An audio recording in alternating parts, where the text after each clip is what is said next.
Shall we just drill straight into the middle of the disaster that is Britain in 2025 with the wonderful help of Chief Political Writer at Spiked Online, the glorious, inimitable Mr. Brendan O'Neill. Good morning, Brendan.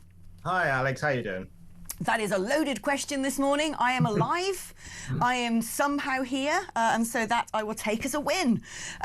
Let's look at the top story, really, of today, which is a big reshuffle in the Labour government, trying to see off, I think, the threat of reform, or basically just get back on side of the general public and do what they should be doing, i.e. running the country effectively. And new Home Secretary Shabana Mahmood has come out swinging. She's turned around and said that she's going to threaten countries who do not take back people who we wish to deport because they're here illegally or have broken the law with visa restrictions. And I must admit, Brendan, I read this and I thought to myself, hold on, we don't do that already? If we've got countries saying, like, no, we don't want our own people back who came to you illegally, why on earth are we saying, oh, but your people can still come here? I keep having that experience where I read about the government promising to do something and I think, wait, aren't we doing that already? That's insane. It was the same with the idea that refugees here, once they get settled, are allowed to bring over all family members, and suddenly the government saying maybe we shouldn't do that. And I'm thinking, why were they ever doing that? That's psychotic. Yes, it's an obvious thing for the government to do. Whether this government will do it is another question, because you have to be really firm with these countries. If these countries are refusing to take back people who have broken the law either by coming to this country illegally or broken the law in this country, if they're refusing to take those people back, you have to be incredibly firm with them. You have to say, listen, we will punish you with these visa restrictions to begin with if you don't take back your criminal citizens. I'm not sure this government has got the wherewithal to be as firm as one needs to be, partly because they're in favour of a lot of immigration, and also they just don't have the the cojones to do what needs to be done in these situations. I mean, to me as well, I look at what Donald Trump and ICE have been doing over in America, where he's war-gamed things such as tariffs to make sure countries do what he thinks they should be doing, particularly the countries that border him, saying you've got to effectively manage the drugs seeping in or the illegal migratory flows. He also went with a sort of, a massive electric chainsaw, a bit like Mile in Argentina, at US aid. And I don't understand why we don't do the same. As a post-Brexit nation, we can forge our own trade deals. We could level tariffs against various countries.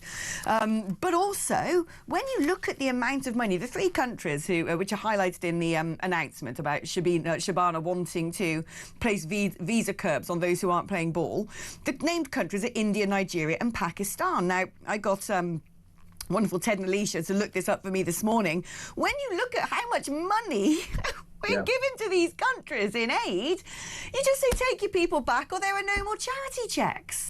Yeah, exactly. It's time to play hardball. And Alex, I can't believe it's somehow become controversial to say that a democratic country like Britain should know who and what is coming into the country. That used to be par for the course of being a sovereign nation. You would have control of your borders, you would know what products are coming here, they could only come here with your permission, and you would know what people were coming here and what reason they were coming to the country for. For centuries, for decades, for the whole modern period, that was seen as a perfectly normal thing to expect a nation to do. Now it's somehow become controversial. Now you're far right if you say we need better border control. Now you're far right if you say a foreign criminal who comes to this country and rapes a woman should be instantly deported.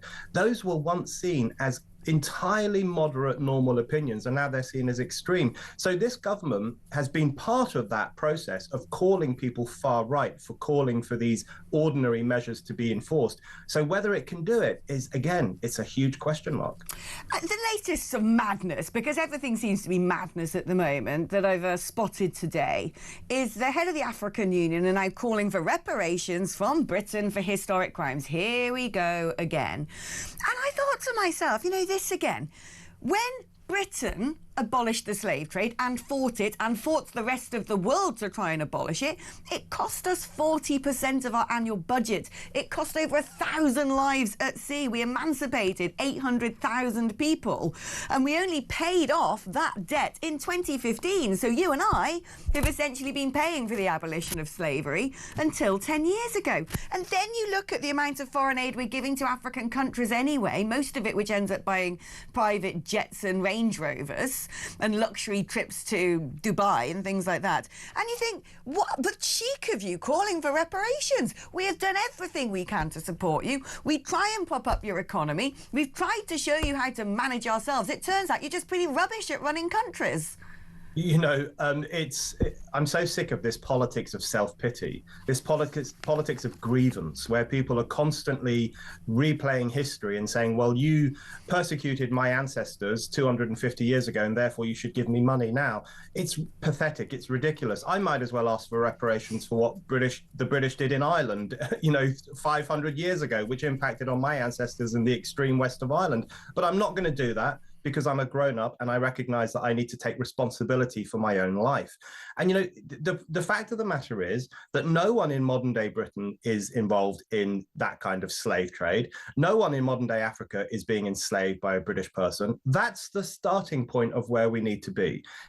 Slavery is history. It's over. Britain contributed far more to its abolition than any other country. And this idea that we should feel ashamed of our history, we're constantly being cajoled to feel ashamed of British history. I'm really sick and tired of that. There is so much in our history to be proud of. And one of the things to be most proud of is that we spearheaded the destruction of this slave trade. We should be thanked for that rather than being punished for things that we did beforehand. Oh, absolutely. And you know what? It's all of this stuff, it's all of this madness that I think is actually contributing to a communal mental health breakdown. The remarkable story yesterday of Terminal 4 at Heathrow Airport evacuated because of some sort of caustic chemical leak. 21 people reporting symptoms, people in hazmat suits. It didn't exist. It was mass hysteria. And then you look at this and you find out about the amount of people who are now not at work, sick days. Apparently everyone's having 2 weeks off due to poor health a year, when pre-pandemic it was 1 week. And 40% of people having time off is because of mental health. Yeah. And you think, well, it's no wonder everyone's going balmy, because we've been told that women have penises. We've been told that white people are evil. I mean, the list goes on and on. It's sort of, you can see why the social fabric's breaking down. Psychological fabric is breaking down. Absolutely right. The scaffolding of the old social system is falling apart. Communities are falling apart. There is this hyper-individuation taking place where we're all supposed to just obsess about ourselves and our identities and where we are on the gender ruler and who we are as individuals. And that individuating politics of identity, I think, is driving people up the wall. They have very little sense of connection with others. They have very little sense of social responsibility often. Younger generations in particular are often encouraged to obsess over their own self-esteem, obsess over their own well-being. They have these things called self-care days, where they now take a day off work because they saw J.K. Rowling refer to some fat bloke in a bikini as a man rather than as a woman. And suddenly they need a self-care day. They need to, take some time off and recuperate. We've encouraged people to think of themselves as weak, to think of themselves as constitutionally, morally weak, as fragile creatures, as people who could be erased by an offensive word or an offensive idea. And that is contributing to this culture of sickness, this culture of mental malaise.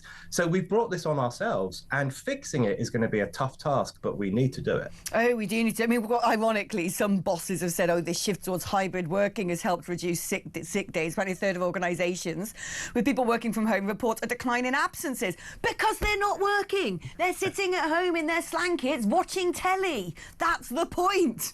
Oh, gosh. I mean, you look at the state of London, the state of the economy, and you think to yourself, we're going to hell in a handcart. But apparently the person who's going to save the day is Kemi Badenoch, because she said, I think rightly so, to the Labour Party, you're going to have to work with us to cut the welfare bill. Now, I guess this is based upon the fact that they tried to get the welfare bill through before.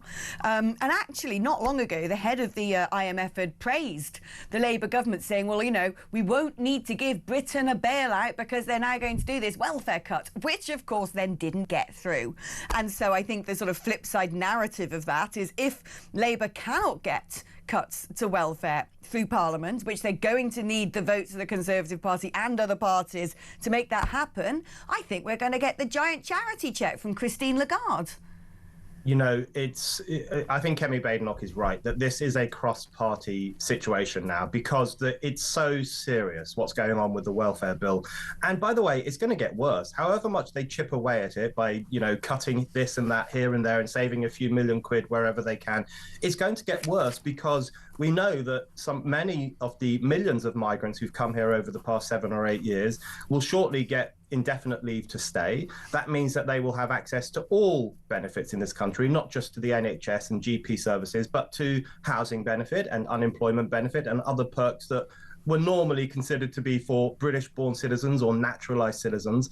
That's going to increase the costs of the welfare bill by billions of pounds. So it's like they're throwing deck chairs off the Titanic. That's what they're currently doing. We need a serious overhaul of welfare, the meaning of welfare. We need a discussion about what it really should be for, and we need to take away these perks we're giving people who don't actually deserve them. Oh, absolutely. And we need to get people sitting at home thinking you can have a day off because you feel a little bit stressed and say, you ain't being paid for that sunshine. I think that one of the problems is in this day and age, back in the day, there was a sort of societal taboo if you weren't in work. And plus you'd sit in your house and be watching Four Walls going slightly balmy. Whereas today, it's just sort of, oh, yeah, I'll show you how to sort of, do as little work as possible, how to mess with the system. And you've got Netflix and Amazon Prime and Disney Plus and, Facebook and Instagram and TikTok to keep you entertained, which is actually adding to the madness, no doubt. Talking about the madness, Greta Thunberg. I mean, what is this? She's claiming that her ridiculous, woke, short-fringed lunatic flotilla on the way to a terrorist war zone, I just hope they blimmin' let her land, was hit by some sort of drone. And now the Tunisian authorities, apparently it was off the coast of Tunisia when this happened, are saying this didn't occur at all. She's claiming that it was officially attacked. Apparently, weren't they on their way back to Gaza because they'd stopped off to have a party in Ibiza? I look back at that era where world leaders held up and beatified this strange goblin child as an oracle, which to me looked mental then. And when you see her antics today, it's like, oh my gosh, they should hang their heads in shame. It's ridiculous. The whole thing is so preposterous. This is just sanctimony on the high seas. It's just virtue signaling on a boat. These kind of preening half celebs from Europe going across to Gaza to make a point about themselves, not about what's happening in Gaza. This is self-promotion, not awareness raising. And the really sick thing about it is that in the time that Greta and her friends are on their stupid boats, Israel will have fed millions of people in Gaza. Through the Gaza Humanitarian Foundation, it is handing out millions of meals every week. And Greta will be on her boat telling everyone who will listen that Israel is evil, Israel is starving people, she's the great white savior who must bring food to the starving people of Gaza. It's a lie. Israel is doing everything it can to feed people in Gaza, whereas these people on their boat are just making a spectacle of their own moral virtue. It's really grotesque. I remember last time when she tried to get in, and the IDF intercepted him, like, come on, love, I don't think you should go there. They're probably going to, slice your throat if you turn up on their beaches. And then he gave her a sandwich, and she sat there munching on a little sandwich going, I'm a hostage. Look, they've taken me hostage. It's like, what are you?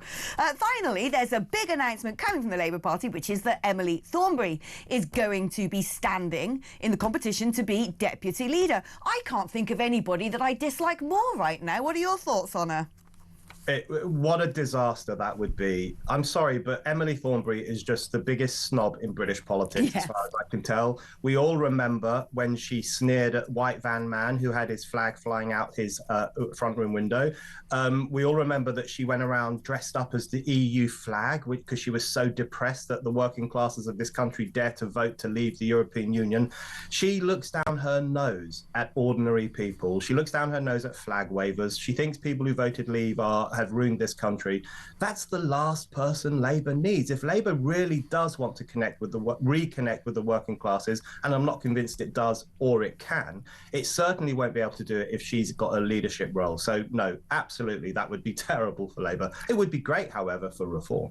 Well, it would indeed. That woman, I don't know what it is about that woman. It's a tone of voice, it's her attitudes, it's the things that come out of the mouth. In fact, she's Baroness Nugent with her empire of properties or whatever it is. She's patronising, cocky, arrogant, spiteful, high and mighty. I really do not have time and energy for that woman at all. So I say bring it on, because things couldn't get much worse than they are. I'd rather actually have the wolf in wolf's clothing than the opposite.